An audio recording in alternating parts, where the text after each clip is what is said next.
My name is Elijah. I'm 40 years old, but when I look at my face in the mirror, which I rarely do, I see a man who stopped aging somewhere around 30. After that, the rotting began. Not physical decay, but a slow, internal decomposition. I'm sitting now in my mother's house in the town of Edgerton, Ohio. This is the heart of the Rust Belt, or more accurately, its heart attack. This place used to hum with blast furnaces. American steel was born here, and as a child, I fell asleep to the rhythmic, metallic clang of the Phoenix mill. Now, the Phoenix is just a rusty skeleton where crows occasionally perch. I'm an architect. I used to design for New York, Chicago, Seattle. I drew skyscrapers of glass and steel piercing the clouds. But for the last 5 years, I've only been drawing the contours of death. Those are the outlines of my mother, Sarah, who is slowly fading away with Alzheimer's. My hands, which were supposed to hold a compass and a ruler, now hold a spoon to feed her or a brief to change her. This isn't a complaint. This is atonement. 15 years ago, I promised my mother I would never return to Edgerton, that I would escape this steel trap. And I did. I built the life I dreamed of. Then, when the Phoenix closed and her memory started to go, I realized I had to return to settle accounts. I look out the window. It's autumn outside. Not golden, but a dirty brown autumn that smells of dampness and burnt leaves. By the post office stands my childhood friend, Sam Tanner. Sam is the last bastion of this town's pride. His father worked at the mill. He himself worked at the mill. When the Phoenix closed, Sam bought a piece of land that holds the old pumping station. He turned it into his workshop, his small, personal kingdom among the ruins. There was always an unspoken understanding between us. I was the one who left, he was the one who stayed.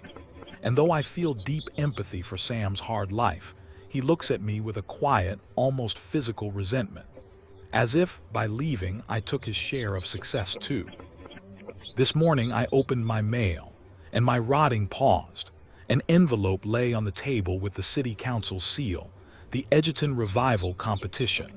They were looking for an architectural project to convert an old, derelict factory, not the Phoenix, but a smaller, strategically vital complex into a community center, a beacon of hope. I felt an electric current run through my veins for the first time in 5 years. It wasn't just a desire to work. It was fierce, unbearable, almost mad hope. A chance to fix not just my own life, but the life of the town I tried so desperately to abandon. I could draw the future again. I unfolded the map. The competition object, the old textile mill by the river. And then I paused. My hand trembled. The factory was perfect, but a portion of its land, specifically the access roads and an old, critically important warehouse, belonged to Samuel Tanner. Without his consent, without his land, the project was impossible. I looked at my mother, who was sleeping quietly in the living room. I looked at the gray rain outside the window, and I realized the full depth of my despair. To get my last, best chance at joy and redemption, I had to encroach on my best friend's last piece of independence. This wouldn't just be an architectural project. It would be a moral battle.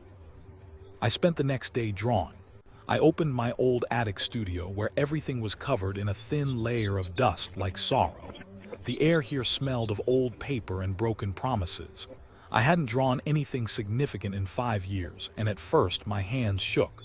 But as soon as I touched the paper, the predator in me awakened. I didn't start with the community center.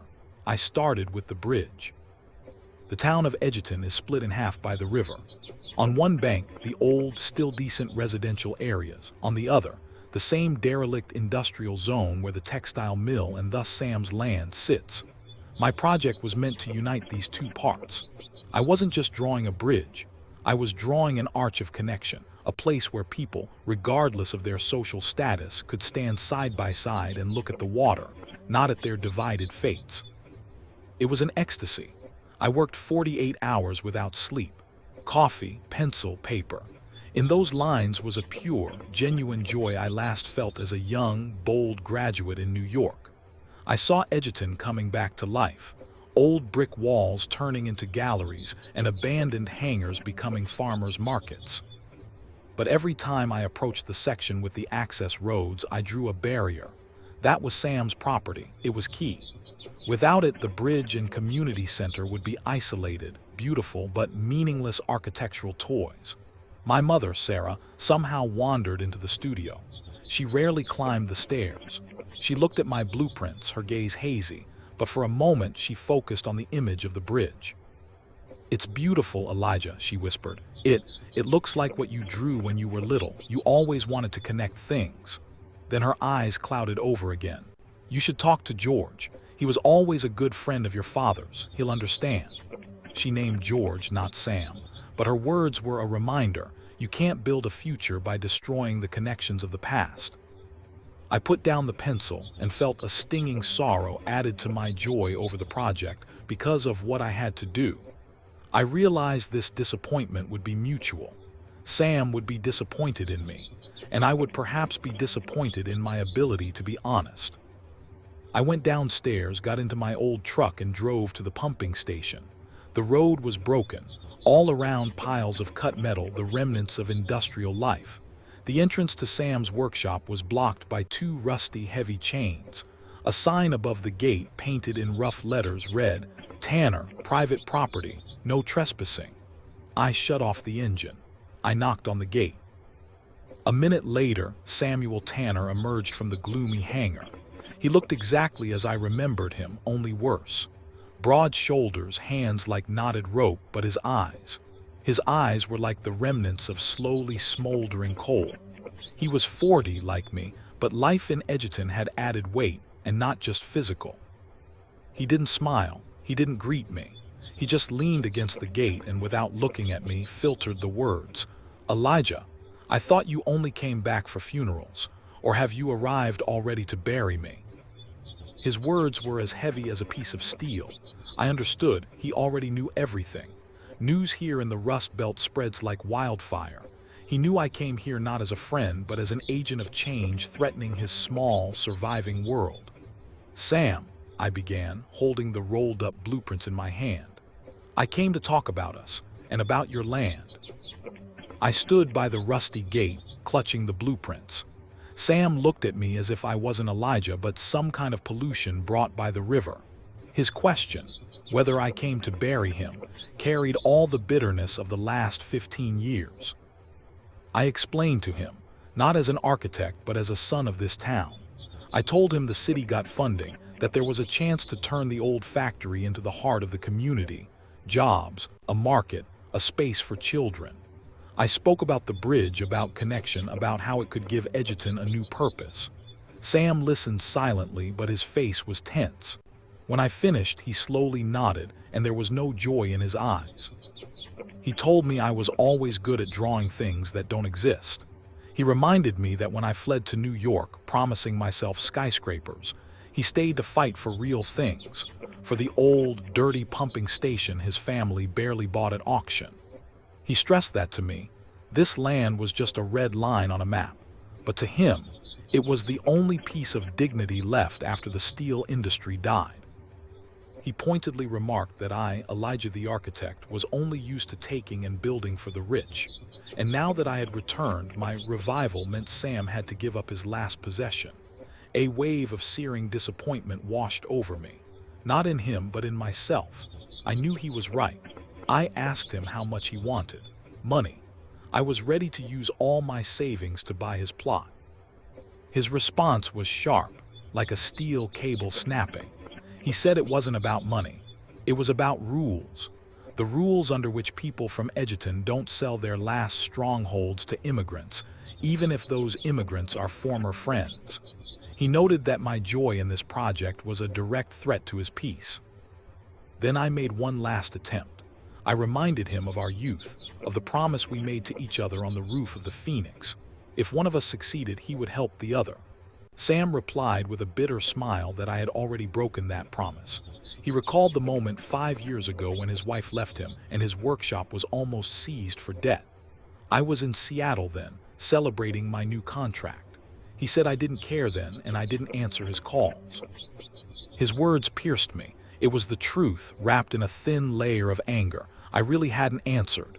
I was too busy building my new, clean life to get involved in the tragedy of the old one. "You think you're building a future, Elijah?" he asked. "No, you're building a wall, and it's taller than any of your skyscrapers." He said he would not sell, not now, and probably never. I stood there, clutching the blueprints, and suddenly saw my bridge not as a symbol of hope, but as a symbol of my betrayal. The sorrow of losing my friend was stronger than the frustration of the failed project. I couldn't connect my town because I couldn't connect our past. I got into the truck, and the only sound was my heavy breathing. I left Edgerton to escape its decay, and now I was returning to it, bringing my own fresh rot, the betrayal of a friend. Back home, I felt empty. The confrontation with Sam was bitter but honest. He refused to sell. He had every right. His loyalty to this dead town was heavier for him than any check I could write. The blueprints lying in my attic now seemed not like a plan for revival, but like proof of my guilt. I went downstairs to check on my mother. She was sitting in her chair, humming an old song quietly. Even in her illness, there was an innocence that I lacked. For a whole week, I tried to convince myself that the project wasn't worth destroying my only remaining link to the past. I tried to draw other projects, detours that wouldn't touch Sam's land. But it was useless. Without his plot, the bridge was meaningless, and the community center would become an expensive, isolated monument of hope that no one could reach. I was on the verge of giving up when Catherine O'Neill, the head of the city council, called me. Her voice was sharp and brooked no refusal. She called my project Edgerton's only real hope. She said the city council couldn't allow personal animosity from one stubborn resident to derail the future of an entire town. She offered me a detour, but it wasn't architectural. It was a legal maneuver. She explained that Sam's pumping station sat on land that was once part of the city's infrastructure. Even after the auction, the city retained the right of public easement to the access roads and part of the warehouse, as it was considered vital for possible future river maintenance. If the city council deemed my project vitally necessary for public good, they could use old legal statutes for the partial eminent domain purchase of Sam's required land.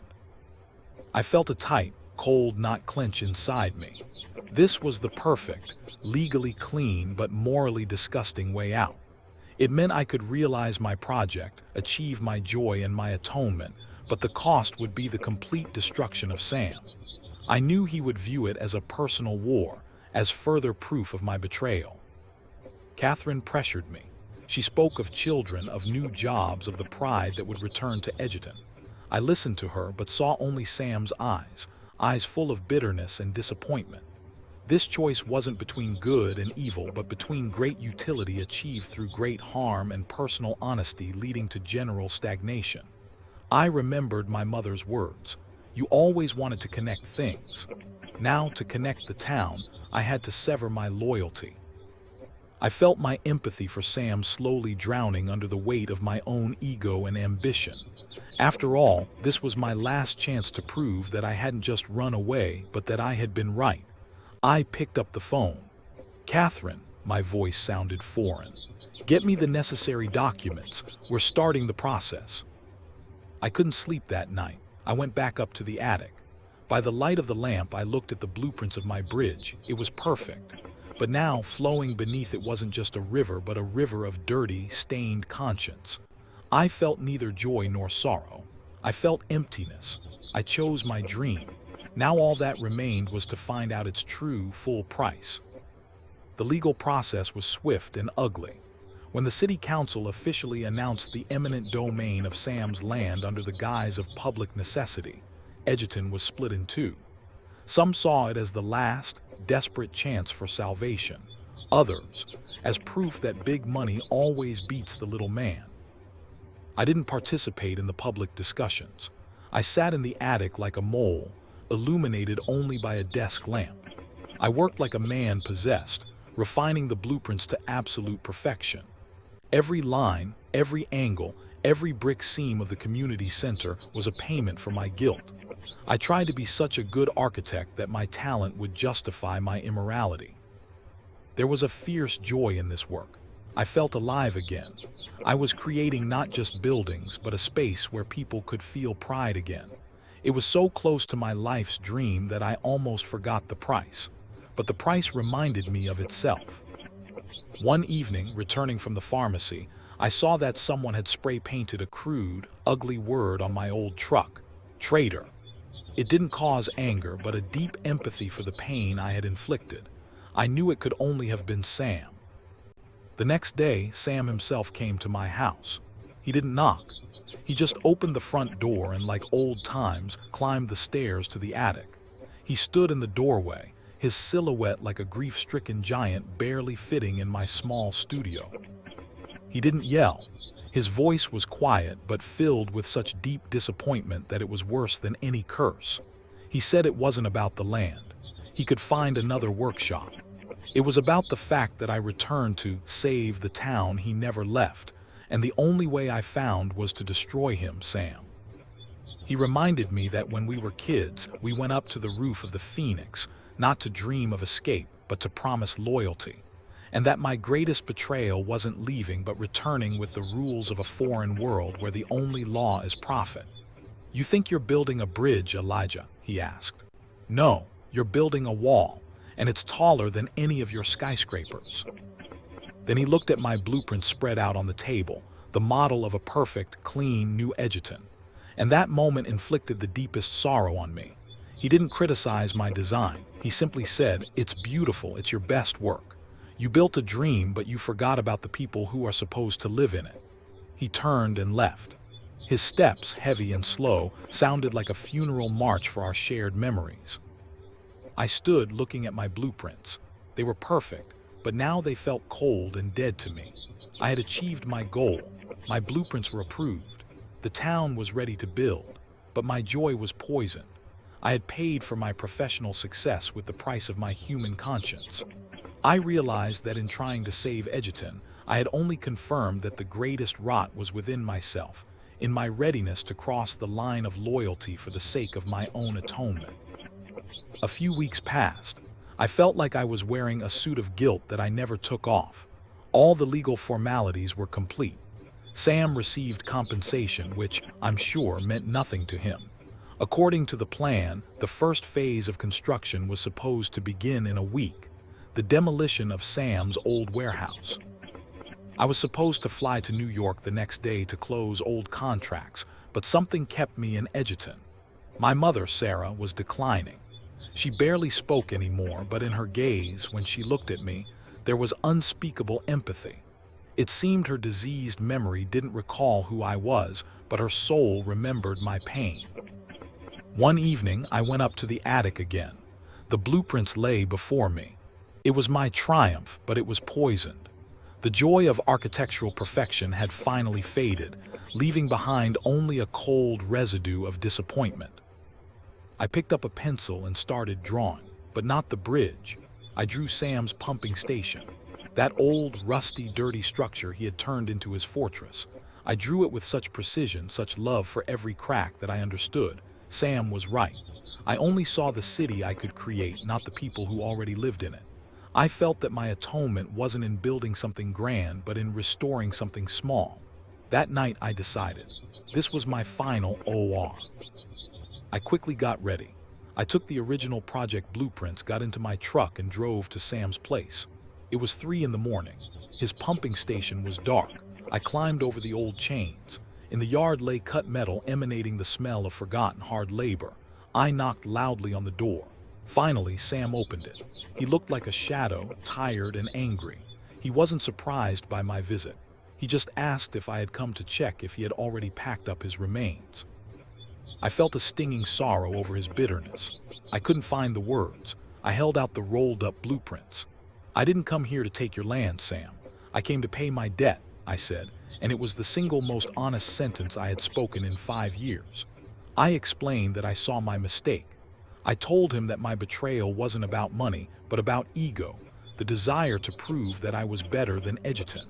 Then I said something that seemed to hit him harder than the legal documents. I said I had found another way. I wasn't abandoning the project. I had found a tiny, forgotten truck route on the eastern side of the factory that we could use as temporary access, completely bypassing Sam's land. It would make construction more expensive and take 6 months longer, but it was technically possible. I could redesign a part of my bridge, shifting it a few feet. You didn't have to do that, Sam croaked, looking at me. A feeling other than anger appeared in his eyes for the first time, surprise. I know, but you said I didn't know how to save, I replied. I want this project to be mine, but I want it to be clean. You won't sell your land, it's your dignity. And I won't take it, but you will help me build the bridge, Sam. You know steel, you know the river. The city can't do it without you. I held out the blueprints to him. I said that if he accepted them, it meant he was entering the project as a partner, as a consultant on local materials and infrastructure and getting paid for it. If he refused, I would still change the project and never bother him again. Sam slowly, almost fearfully, took the blueprints. He looked at them and then back at me. His face, for the first time in a long time, ceased to be stone. You came here at 3 a.m. to give me the job that the bridge could have given me, but without taking my land. His voice trembled with disbelief. I nodded. I want you on that bridge, Sam, as its part, not as its victim. A flicker of genuine, pure joy and empathy appeared in his eyes. Joy not from money or work, but from restored loyalty. Then I can't refuse you, Elijah, Sam said quietly, because you finally connected something real. I turned and left. I felt nothing but exhaustion. But as I climbed over the chains, I knew this was the first true brick of my atonement. I didn't save the town, but I saved a connection. I drove to the airport, leaving Edgerton in a fog. Now, looking at the skyscrapers of New York, I know my greatest project is not majestic steel, but a reliable, though slightly broken, bridge to my own conscience.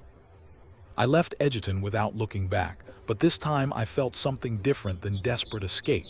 It was a quiet, exhausting peace. New York greeted me with its usual hum and cold brilliance. I returned to my life, but now it felt thin and transparent like tracing paper, against the heavy, real texture of life in Edgerton. I continued to care for my mother, Sarah. I hired a caretaker who could look after her while I was in New York, but I returned every weekend. Her memory was fading, but in moments of clarity she always asked, "Did you build your bridge, son? Did you connect everything?" I always replied, "Mom, I'm working on it." In reality, I was working on the bridge's new design. I shifted it to the eastern side, replanning the access roads.